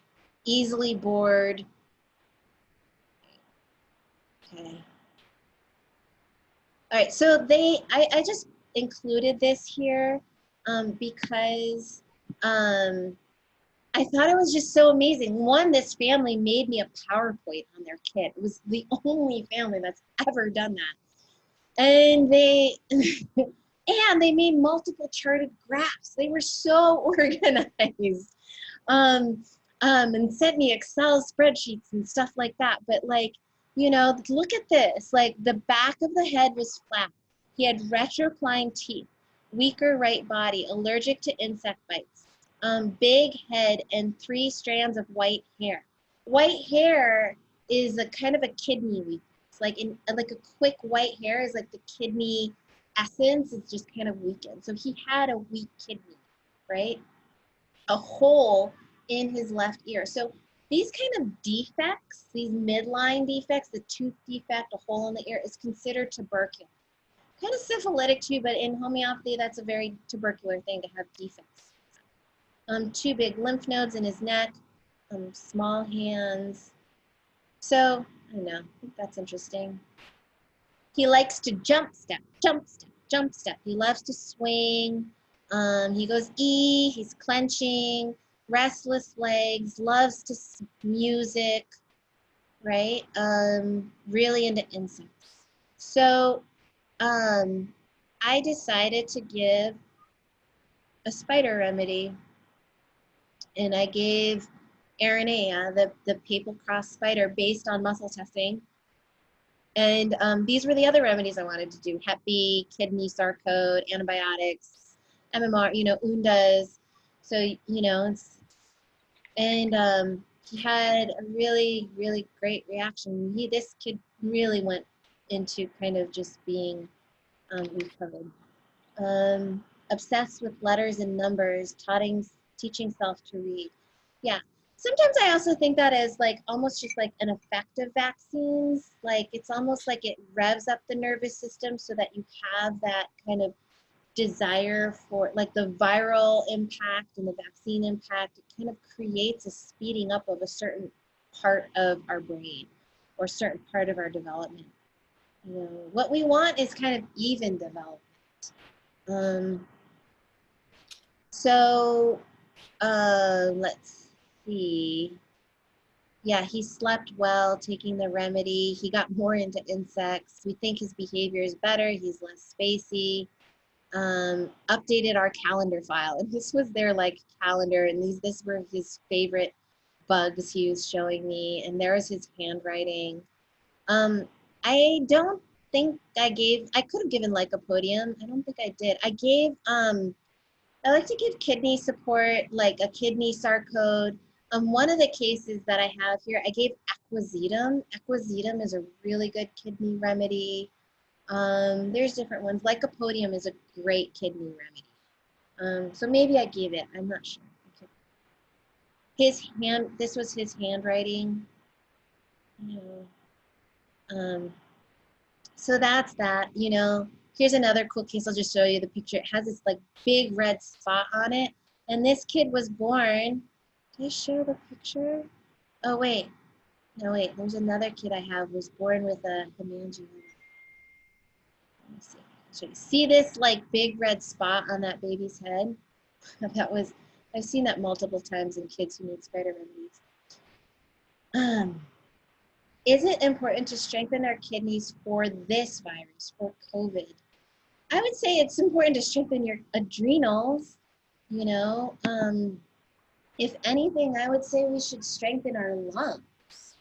Like I'm like, oh crap, I do not have strong lungs. I need to start running. Like what I want to do is strengthen my lungs, and giving, just doing like lung supportive herbs, doing lots of breathing exercises, because this is has such a lung focus. Yeah, stork bites, maybe. It's not, people don't mention stork bites to me that much because they're not considered too problematic.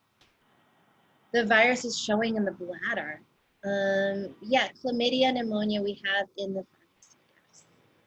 Losing bladder retention. That's interesting. So, think of like the stress, when we lose bladder retention, just it's like kind of a symptom of stress. That's to me is like a lycopodium or even like an aconite.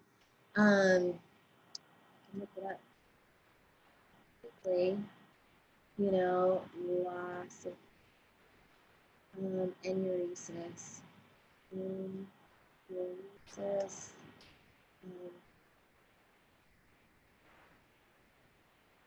Causticum.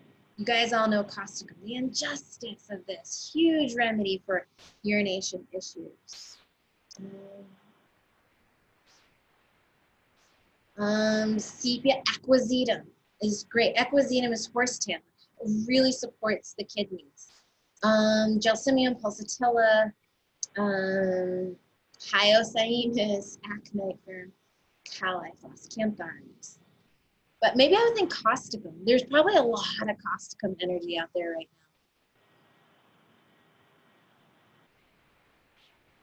now.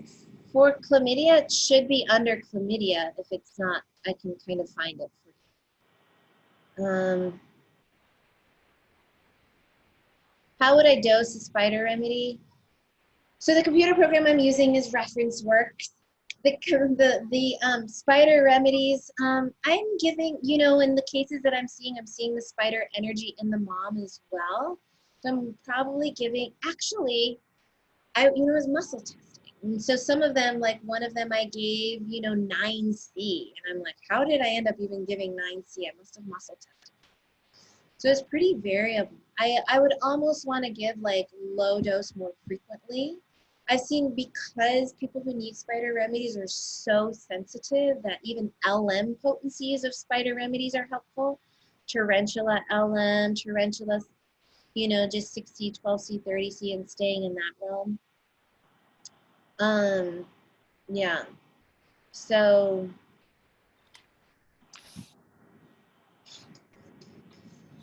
what else should we do? 5 minutes. We can focus on a group meditation for spiders, a group meditation.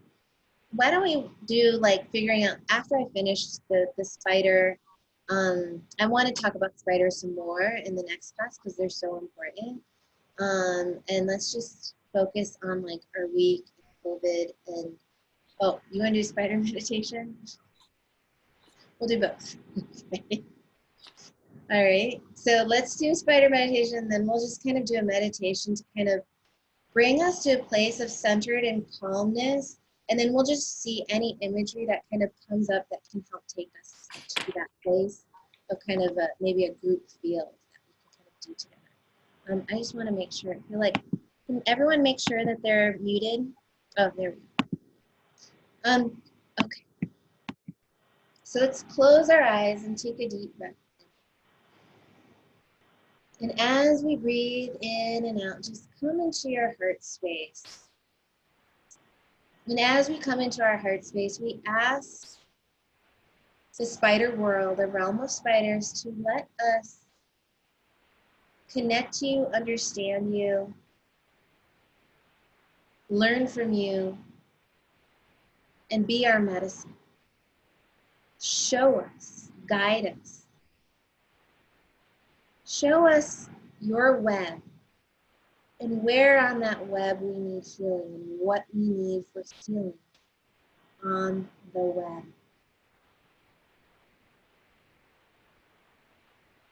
And we're all in this web.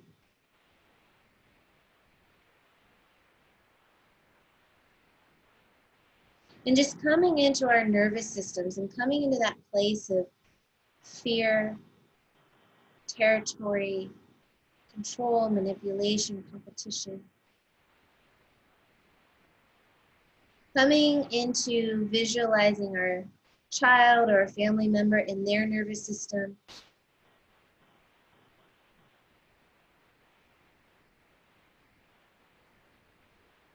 I want you to imagine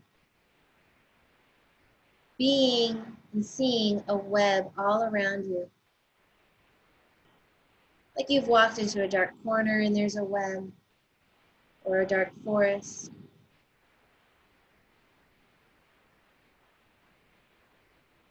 And it's appeared, it's already appeared. Like, I don't even have to say it, it's there for you. What does it look like? What does it remind you? Is it skinny, fat? Does it have a color? Is it hairy? Is it scurrying? Is it coming at you? Does it have something else? What message? Tell me about the fear you have in your heart when you see it.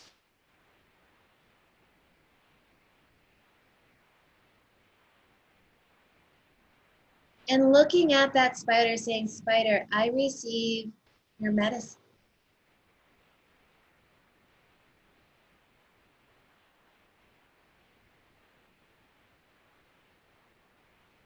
Help me clear out the toxicity in my nervous system and send it back to earth. Help me calm my nervous system. And I want you to see that spider just dissolve. Like literally dissolve into nothingness. Or dissolve into salt. And that spidery energy just disintegrates.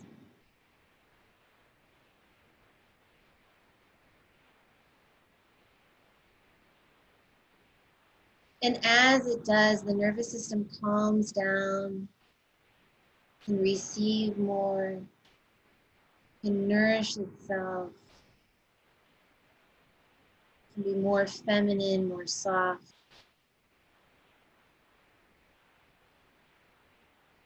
Can let go of competition, can let go of proving oneself.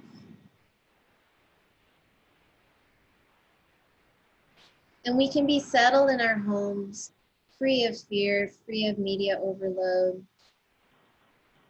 Our nervous systems can recuperate. And just keeping your eyes closed, just moving into a meditation, letting go of the spider energy and saying thank you to the spider realm. I want you to imagine being in your home and feeling at peace.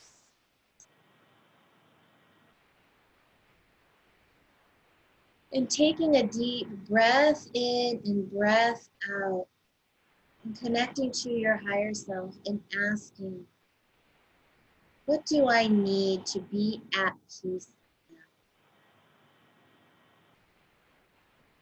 What do I bring into my home? What energy?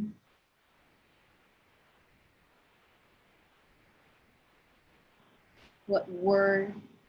What activity? What do I have to let go? Come into alignment, to come into peace, to enjoy time at home with my kids. Enjoy this as time for myself. Time to be done with the rat race, done with the competition, done with the proving oneself.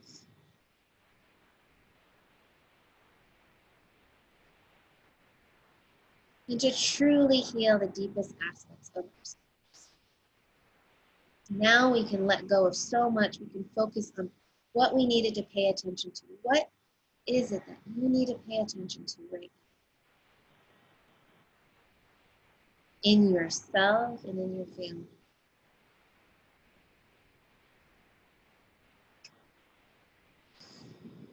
And just hold on to that and take a deep breath in and out and affirm. I will create this in my life. I will have a week of growth, a week of challenge,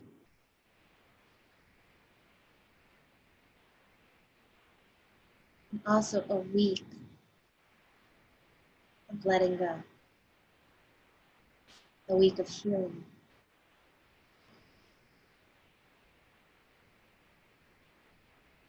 And just being in this shared field together, supporting each other energetically,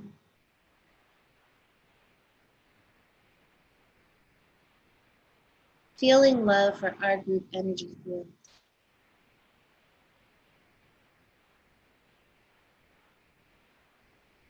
And knowing that it will all be okay.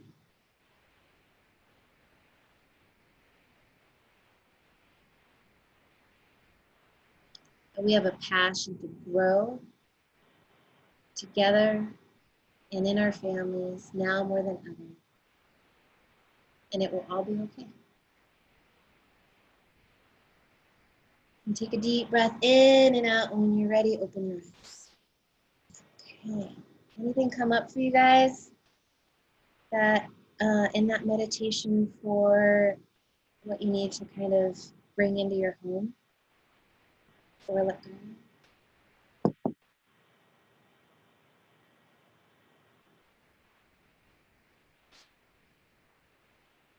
This is such a time for friends and family.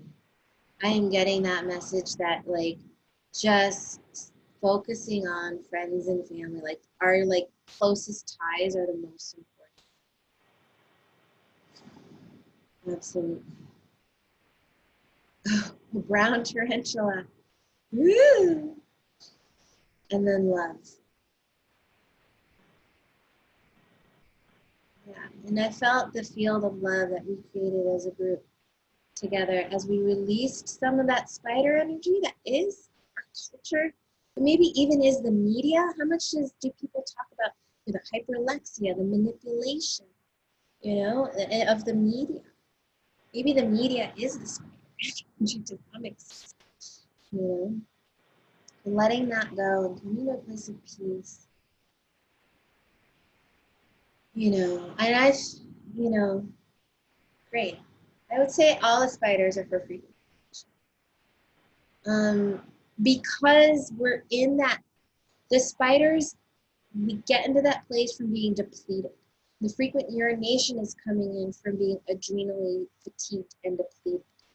So the depletion comes, and then the neurological system. So it's like they both need to be healed at the same time. The spider remedy heals, but we also have to support the kidneys. A small brown cave spider. If you saw a specific spider, I did too. I put some pictures of spiders in my notes. Which one really stands out to you? You can just look at the pictures and see if any of them really stand out to you. And then look at it and say, is this medicine? Um, I feel you guys pretty calm too, so that was really nice. My black house spider was sitting on the global grid matrix and sensitive to all the energies in the world. Water washed it away and created a buffer between me and the global energy. Yes! When I said the web, I was like, oh my God, it's like the web, like the World Wide Web. With the spider energy, I felt very sexy and saw visions of a sexual nature. The overall medicine I left with knowing that I can have all that I desire. I've never felt that powerful confidence in me manifesting. It felt like a vibration that connects the centers of creativity, masculine energy of action. There's nothing I need to bring into the home just to continue purging. Yeah. So, there's a masculine energy of like the yang and the doing and the activity that is, and there can be power in that too. Okay, sexy. I love the sexy that you guys pick up on with Spider. And the way that sexiness is portrayed now, it used to be sexiness was like fat. Now sexiness is like gaunt. And that is very Spider. And that was defined by fashion designers who were gay, had their vision of a female, which was a much more masculine female, much more like small chested lady, and so that was their vision of sex. The spider brought an intense spinal energy, forever alert, no rest, fight, attack, hide. Totally. I think you guys get it. Like there's such a inherent understanding of these animal remedies. It's so cool. Pulsing. Right. Okay. So we'll talk more about the spider energy soon. And thank you guys so much for class tonight. I hope it was super helpful. Let's just, stay centered, stay solid, stay in love, and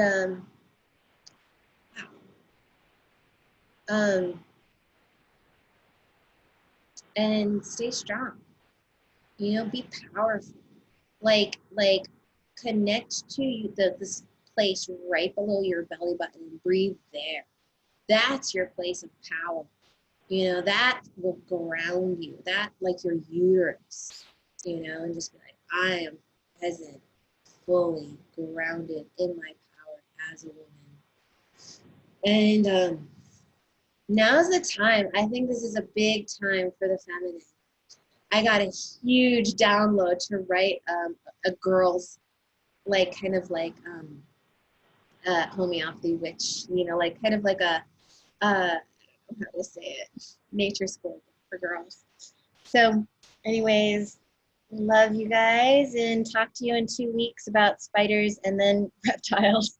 So stay in touch, and COVID cases and everything, just as they come, we can work through them. All right. Good night.